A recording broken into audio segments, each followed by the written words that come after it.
We begin today's show looking at the fight over voting rights. Senate Republicans are expected to use the filibuster today to block the For the People Act, a sweeping bill that would restore protections of the 1965 Voting Rights Act, which was gutted by the Supreme Court in 2013. Senate Majority Leader Chuck Schumer has scheduled the first procedural vote on the legislation today, even though Democrats do not have the votes to move it forward. That's because two Democratic senators, Joe Manchin of West Virginia, Kyrsten Sinema of Arizona, oppose eliminating the filibuster. Last week, Manchin offered a watered-down voting bill, but that too faced opposition from Republicans. The Senate vote comes as Republican state lawmakers are passing sweeping measures to suppress the vote around the country. According to the Voting Rights Lab, 18 states have enacted more than 30 laws to restrict voting since the November election. On Monday, Senate Majority Leader Schumer accused Republicans of backing voter suppression. Let's dispense with this nonsense. There is no real principle behind these policies. They're not about election integrity. They're not about voter fraud. These policies have one purpose and one purpose only: making it harder for younger, poorer, non-white, and typically Democratic voters to access the ballot. While today's Senate vote on the For the People Act is expected to fail, voting rights advocates say the fight has just begun. More than 70 groups have backed a national campaign called Deadline for Democracy to push senators to protect voting rights during the upcoming Senate recess. We're joined now by Ari Berman, reporter for Mother Jones. His new cover story for the magazine headlined, "Jim Crow Killed Voting Rights for Generations. Now the GOP is repeating history." He's author of Give Us the Ballot, The Modern Struggle for Voting Rights in America. Welcome back to Democracy Now!, Ari. Why don't you start off? Amy, good to see you again. It's great to have you with us. Start off by explaining what the For the People Act is and exactly what is happening today. The For the People Act is the most important voting rights bill since the Voting Rights Act of 1965. It would expand voting access for millions of Americans through policies like automatic and election day registration, 2 weeks of early voting, no excuse absentee voting, restoring voting rights to people with past felony convictions, preventing discriminatory voter ID laws and voter purging, public financing of elections, a ban on partisan gerrymandering, all of that for federal elections. So it would set really expansive rules for federal elections in all 50 states. So you have the same right to vote if you live in Oregon compared to if you live in Texas. And what's happening is that Republicans are going to block a vote on whether to even debate this bill. The vote today in the Senate is not a vote on the For the People Act. It's a vote to even debate the For the People Act. And so it just goes to show you how afraid the Republican Party is of democracy, that they won't even debate legislation to make it easier to vote, let alone vote on the actual bill. So, Ari, given the fact that the Republicans have signaled that they're going to do everything possible to kill the bill, why do you feel what's the sense of why the Democrats have decided to press for a vote? Well, they want to show how obstructionist Republicans are being. And Senate Majority Leader Chuck Schumer is building a case here that Republicans have now blocked the January 6th Commission, which had strong bipartisan support. They have blocked votes on paycheck fairness. They are blocking votes on gun control, on climate change, and a whole host of other popular issues. And they are blocking a vote on the most fundamental right in democracy, the right to vote. And so he wants to lay out a case of all of the Republican obstruction to convince Democrats that they need to either abolish or pare down the filibuster in order to pass these critical bills. Now, I don't know if they're going to succeed in doing that. Joe Manchin, Kyrsten Sinema, some other Democrats have been very steadfast. They will not weaken or get rid of the filibuster. Nonetheless, Schumer is hoping that Republican obstruction will give them no other choice. And you mentioned Manchin. He was backing another voting rights act, the John Lewis Voting Rights Advancement Act. Could you talk about the differences between the two and what's happened with even the one that Manchin was backing? The John Lewis Voting Rights Advancement Act would restore a key part of the Voting Rights Act that was gutted by the Supreme Court in 2013 that requires states with a long history of discrimination like Georgia and Texas to once again have to approve their voting changes with the federal government.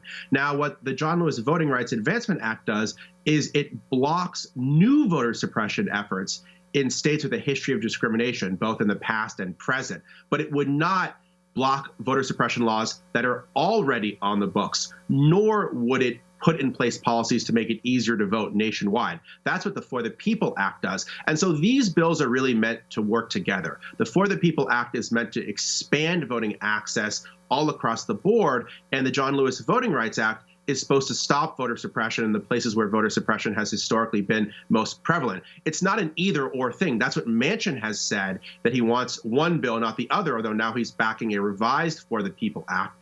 But these bills really were viewed by voting rights advocates as two bills that were supposed to work together so that there would be expansive federal legislation protecting the right to vote. And if you can explain, in what Manchin has proposed, Stacey Abrams, the leading voting rights activist in the country from Georgia, has come out and endorsed, saying this would be acceptable. McConnell says he wouldn't accept it, and accepted his idea of voter ID, though that voter ID could be any number of kinds of ID. Is that right, Ari? Can you explain this, the significance of Abrams endorsing Manchin's revision of the bill? Yeah, I think most Democrats would rather see something passed rather than nothing when it comes to protecting voting rights. And Manchin's proposal is a mixed bag, but it has a lot of policies that voting rights advocates support. Manchin wants Election Day to be a national holiday. He wants a ban on partisan gerrymandering. He wants automatic voter registration. He wants 2 weeks of early voting. He wants more disclosure of dark money. Those are all things that voting rights advocates strongly support. Now, there are some things that they're not so crazy about. Manchin supports a less restrictive version of voter ID. It's not the same voter ID laws that have been implemented in places like Texas, but it basically says if you don't have photo ID, you can still vote with things like utility bills. So that's not quite as bad as strict ID. He would still allow some version of voter purging. So there are things in there that are good in Manchin's proposal. There are things in there that are bad. But the point is, no Republicans have come out to support his proposal. So the question is, why are Democrats compromising over voting rights when Republicans won't even support that compromise to begin with? Why not introduce and pass legislation to actually solve the problem if Republicans aren't going to support it to begin with? Use the power you have, because the other side's not going to accommodate you regardless. Ari, you recently reported about how dark money groups are writing Republican voter suppression bills across the country.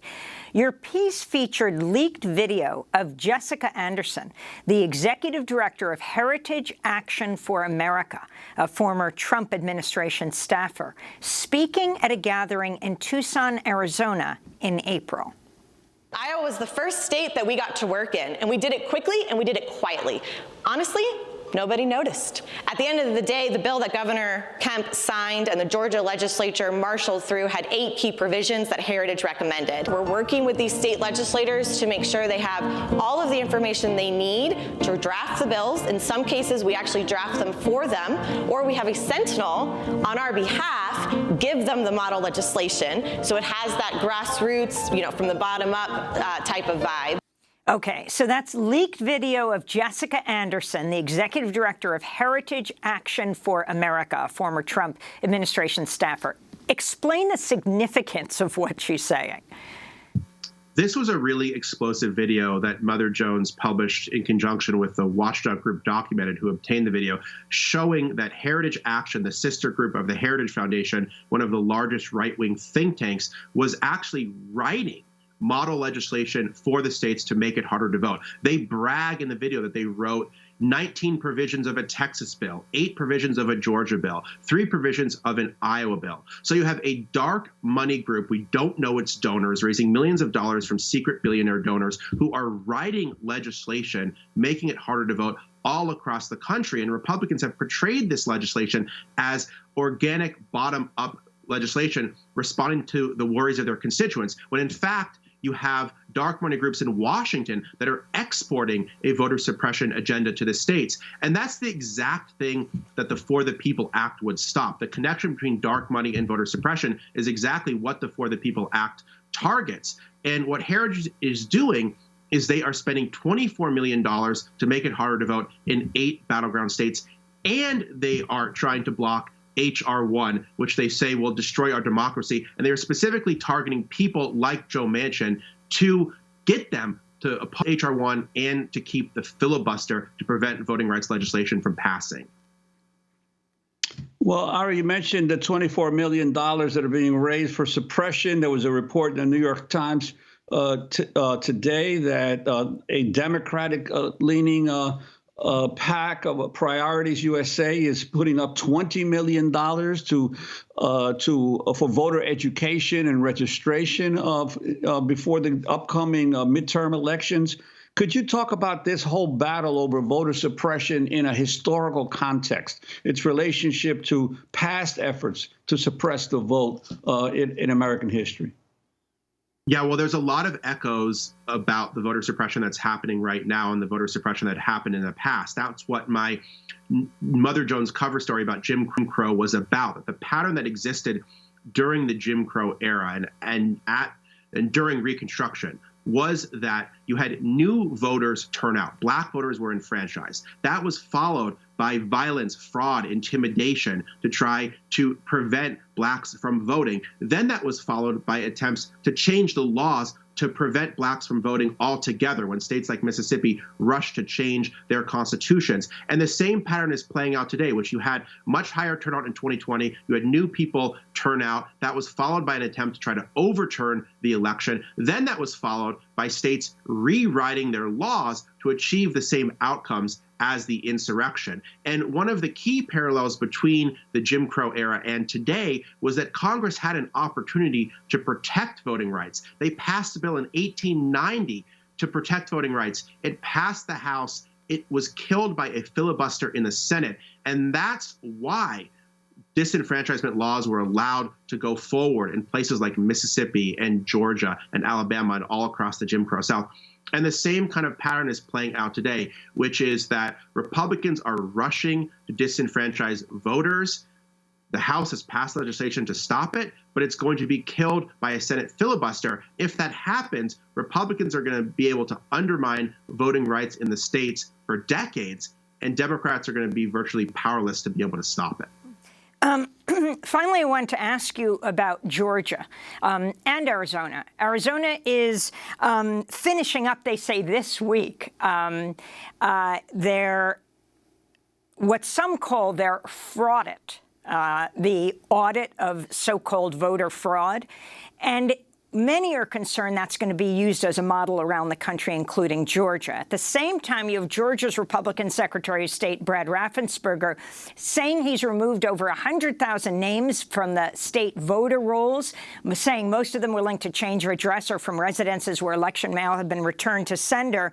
And you have the Georgia Governor Brian Kemp saying there's nothing Jim Crow about the recent voter suppression law passed in Georgia. Put all of that together. Well, what Republicans are doing is they are weaponizing the big lie on every front. They're keeping alive the lie that the election was stolen through these bogus audits. They're making it harder to vote in so many different ways. The Georgia law that Brian Kemp says has nothing to do with Jim Crow has 16 different provisions making it harder for Democratic constituencies and communities of color to be able to vote, which is why Stacey Abrams calls it Jim Crow in a suit and tie. They're actually making it easier to overturn election results. They're purging local election officials. They're taking over county election boards. They're taking over state election boards. In 14 different states, they are politicizing election administration in an unprecedented way. So it's a flood the zone strategy when it comes to voter suppression. It's not one tactic. It's not another tactic. tactic. It's all of these different tactics to make it harder to vote. And that's why federal legislation is so important, because if the Congress doesn't step in to block these voter suppression efforts, these attempts to overturn elections,